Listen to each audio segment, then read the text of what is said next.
Hi, this is Cold from the Eviscerated Gaming Podcast at coldsgoldfactory.blogspot.com. Today I'm going to put together a quick little video here to answer a question that some guys had over on the /WoW economy subreddit over at Reddit. They were asking if it's possible to create auctioning groups with Trade Skill Master, the TSM add-on, if it was possible to create the auctioning groups without actually having the items in their bags.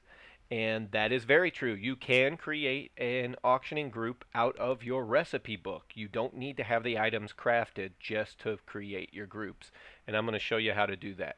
It's very helpful on things like, especially helpful on something like glyphs. If you take a look, I've got my TSM crafting group set up for glyphs already, and I don't have many groups set up yet because I just got a new computer and I'm having to redo everything. But if you go over here and you see I've got my inscription category, and within it I have each of the groups broken down by what ink is used to craft that glyph. You'll see there's black fallow, here's celestial inks, all of those. Here's all the ones that are made with ethereal ink, here's all the ink of the sea, etc., etc. And it's nice to have these things set up this way by crafting material, because then you can undercut deeper in those ones that are crafted from herbs that cost less money.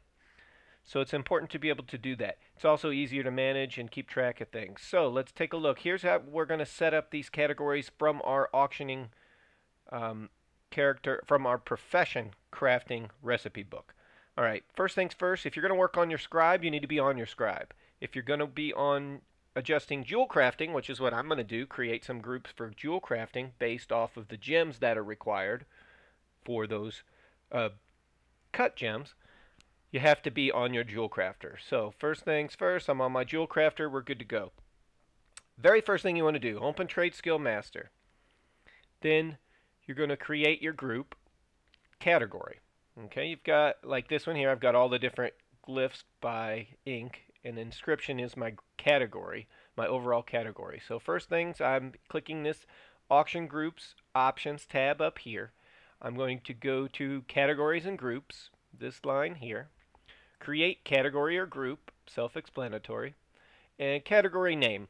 This one, I'm just going to call it gems because that's what we're making. Alright, we've got a gem category with no groups in it yet. Alright, so now we're going to make those groups from our recipe book instead of making them based on what's in our bags. Otherwise, you'd have to craft one of each of them in order to get them set up, and you don't have to do that. It's a waste of gold, waste of time and money. Alright, so we're going to click on jewel crafting because we're on our jewel crafter. First thing you want to do is force a rescan of your professions. This will go through and make sure that Trade Skill Master crafting module is update and tracking all of the recipes that you currently have learned. This is important to periodically do because you do research daily on many professions, and you want to get those included. You may have to go back and manually add in those items that you do, those recipes that you do discover, but you'll have the brunt of the work done, and it'll just be a few simple clicks to add those new recipes in. Alright, here we go. First things first, you're on your jewel crafting tab, crafting TSM tab. Up here you'll see crafts, materials, and options. Go ahead and click on that plus sign, and that will open up all of the categories that are automatically made by TSM.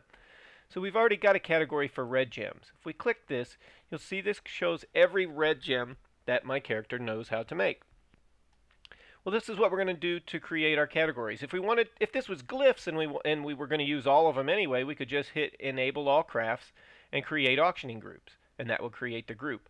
But we don't want every single red gem into the same category because obviously the prices are different based on what expansion and what ore those gems come from. So we'll go ahead and click this to disable all. If you'll see again, enable all puts a check mark down. That would include them all. Disable all will remove them all. So it's going to be easier to just add them in.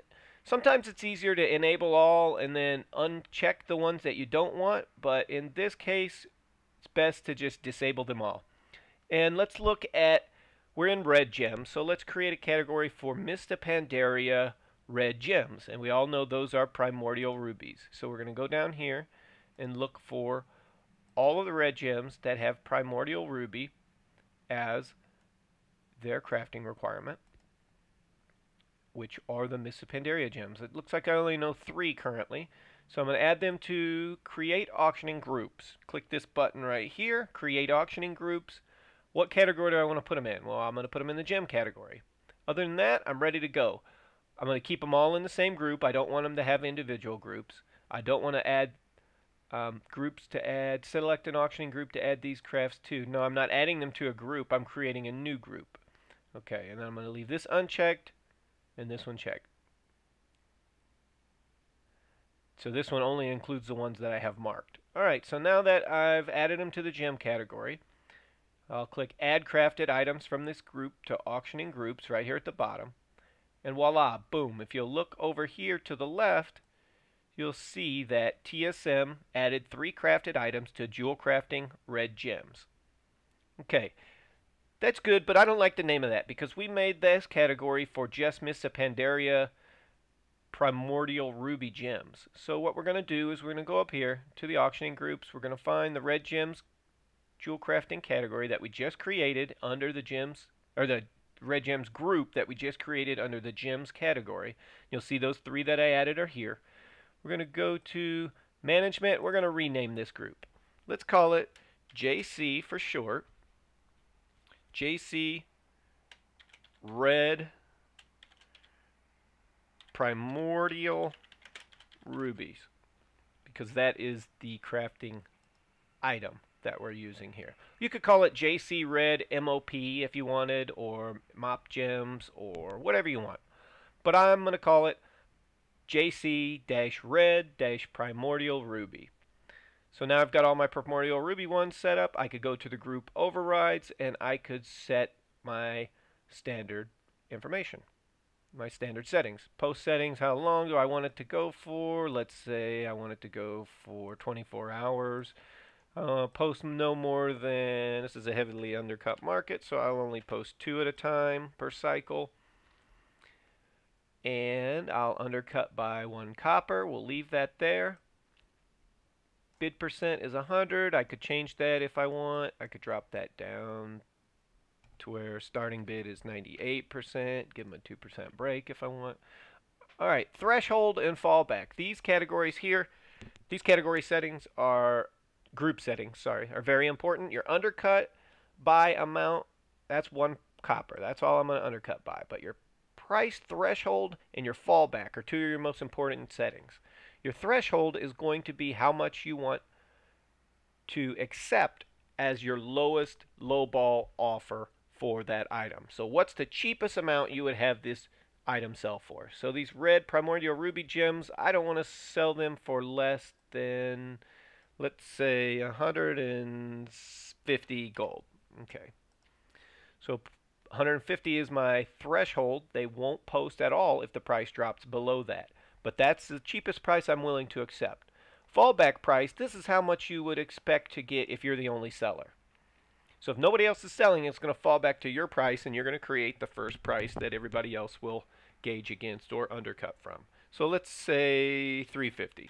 So if nobody else is selling it, you're going to have to pay 350 for my gem. Now, one thing that you need to pay attention to that has been added recently is this maximum price here. You can adjust this. This is when you have those times, let's say, okay, nobody is posting, so you're going to post yours for 350. But what if some idiot come along and threw his gem up for 2,000 gold? Maybe he's not an idiot. Maybe he had a posting error, or he's using the remote auction house for the first time and screwed something up. So it's up for 2,000 gold. Well, mine is actually going to come here and post for 1,750 gold underneath him.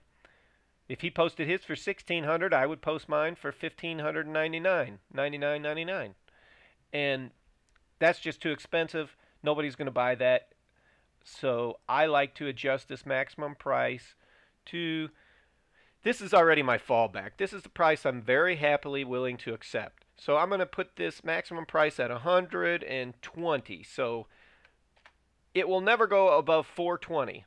So if somebody posts one for 2,000, it's going to override and say, instead of posting it for 19.99.99.99, it's going to say, okay, stop at 420. Nobody's going to ever pay more than that unless they're insane. So you're just losing the sale if you're going to throw it up there for 2,000. So I'll just put it at 420. You can put this to 100, 110, 105. But always want to double check that. And we've got our undercut, we've got our threshold, we've got our fallback. Everything looks good. Okay, so that one is saved. We're going to go back and we're going to create another group. Down here, we're going to click on the jewel crafting. Red, we're going to finish up the red gems. First, disable them all, and then we're going to go through and do, let's say, cardinal rubies. So we'll go through and find all of the cardinal rubies. And these are all of the recipes that my character knows. This doesn't pull from the character's potential recipe list all of the possible recipes. It only pulls from the ones that you have currently learned. And it does not pull from ones that are in your bag. It pulls off of your actual recipe list. So I've got the cardinal ruby ones selected. I'm going to hit create groups. We're going to add it to the gems category. Add it. Down here it shows all 4 that I know were added.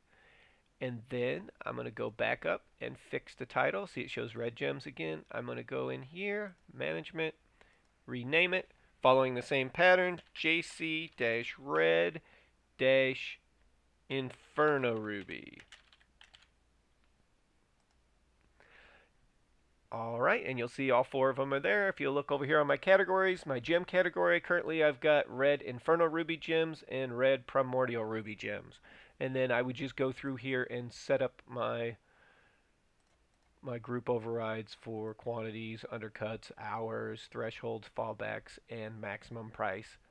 And rinse and repeat. Do that over and over until you have all of your categories set up. It does take a little bit longer on the non-glyph categories because when you're doing glyphs, like I said before, 3 Ink of the Sea is going to make all of these. So everything is the same. So it automatically breaks it out for you to begin with. But on gems, you're going to have to break it down yourself. Okay, I hope you got this figured out. If you need some more help or have some more questions, feel free to email me. You can find my email address on my website, contact information at goldfactory.blogspot.com. Stop by and learn how to make gold in World of Warcraft. Have a good night.